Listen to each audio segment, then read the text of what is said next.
ఏకంగా మీ లోకేష్ పైన 23 కేసులు పెట్టారు. వేదిక మీద నాయకులందరి పైన కేసులు పెట్టారు. కానీ ఆనాడే చెప్పాం, మాట తప్పం మడిమ తిప్పాం, మేము తగ్గేదే లేదని ముందరికి నడిచాం. మనందరం చూసాం, మెడపై కత్తి పెట్టి వాళ్ళ నాయకుడికి జై కొట్టమంటే జై తెలుగుదేశం జై చంద్రబాబు అని చెప్పి ప్రాణాలు కోల్పోయాడు తోట చంద్ర. ఈరోజు నేను గర్వంగా చెప్తున్నా, తోట చంద్ర కొడుక్కి ప్రభుత్వం ఉద్యోగం ఇచ్చిన ఘనత కూడా మన ఎన్డీఏ ప్రభుత్వాన్ని. నామినేషన్ పత్రాలు లాక్కుని దాడి చేస్తే మీసాలు మిలేసి తొడగొట్టాడు మన అంజిరెడ్డి తాత. అంతేకాదు, ఏకంగా వైకాపా రౌడీల దాడిలో రక్తం కారుతున్న చివరి ఓటు పడే వరకు ఓటింగ్ బూత్లో నిలబడారు మన మంజుల గారు. వైసీపీ గూండాలు ఏకంగా వచ్చి కంటి చూపు పోయే విధంగా పొడిచినా ఎత్తిన పసుపు జెండా దించకుండా నిలబడింది మన చెన్నుపాటి గాంధీ. ఇలాంటి నాయకుల్ని మనందరం స్ఫూర్తిగా తీసుకుని తెలుగుదేశం పార్టీని ముందరికి నడిపించాల్సిన బాధ్యత ఉంది. కేసుల కోసం భయపడం, ఏనాడు వెనక తిరిగి మనం చూడలేదు. వేదికమైన అనేక నాయకుల్ని అరెస్ట్ చేశారు. మన అచ్చన్న గారు కానివ్వండి, కొల్లు రవి గారు కానివ్వండి, ఇట్లా అనేక మందిని అరెస్ట్ చేసి జైలుకి పంపించిన మనం ఎప్పుడూ వెనక్కి తగ్గలేదు. అందుకే వై నాట్ 175 అంటే చివరికి టీమ్ 11 మిగిలే పరిస్థితి ప్రజలే ఇచ్చారు. 2024 ఎన్నికల్లో అందరం కలిసికట్టుగా రికార్డులు బద్దలు కొట్టాం. భారతదేశ చరిత్రలో ఎప్పుడు జరిగిన విధంగా 94% స్థానాలు మనం కైవసం చేసుకున్నాం. 175 నియోజకవర్గాలు 164 స్థానాలు ఎన్డీఏ సొంతం చేసుకుంది.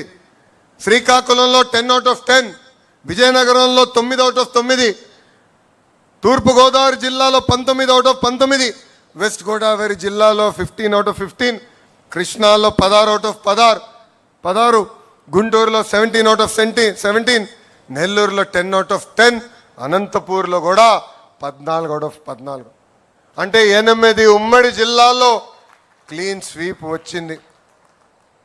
కడప జిల్లాలో కూడా 10 నియోజకవర్గాలకి 7 నియోజకవర్గాలు ఎన్డీఏ కైవసం చేసుకుంది.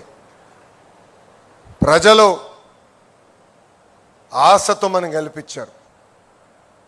వాళ్ళకి అహర్నిశలు కష్టపడాలని వాళ్ళు కోరారు. అందుకే ప్రజాప్రభుత్వం సుపరిపాలన అందిస్తుంది. ఎన్ని ఆర్థిక ఇబ్బందులున్నా ఇచ్చిన హామీలని ఒక పద్ధతి ప్రకారం మనం నిలబెట్టుకుంటాం, ముందరికెళ్తున్నాం. ఒక పెన్షన్ తీసుకోండి, భారతదేశంలోనే ఏ రాష్ట్రం ఇవ్వని విధంగా వృద్ధులకి 4,000 రూపాయల పెన్షన్ మన చంద్రబాబు నాయుడు గారు అందిస్తున్నారు. వికలాంగులకి 6,000, బెడ్కి పరిమితం అవుతే 15,000 రూపాయల పెన్షన్ మనం అందిస్తున్నాం. అన్నా క్యాంటీన్లు తిరిగి ప్రారంభించాం. మెగా డిఏసి ద్వారా 16,000 ఉద్యోగాలు మనం అందించాం. మన హోంమంత్రి గారి నాయకత్వంలో 6,000 కానిస్టేబుల్ పోస్టులు కూడా మనం భర్తీ చేస్తాం జరిగింది. ఏకంగా జాబ్ క్యాలెండర్ ద్వారా 10,000 పోస్టులకి కూడా మనం నోటిఫికేషన్ విడుదల చేశాం.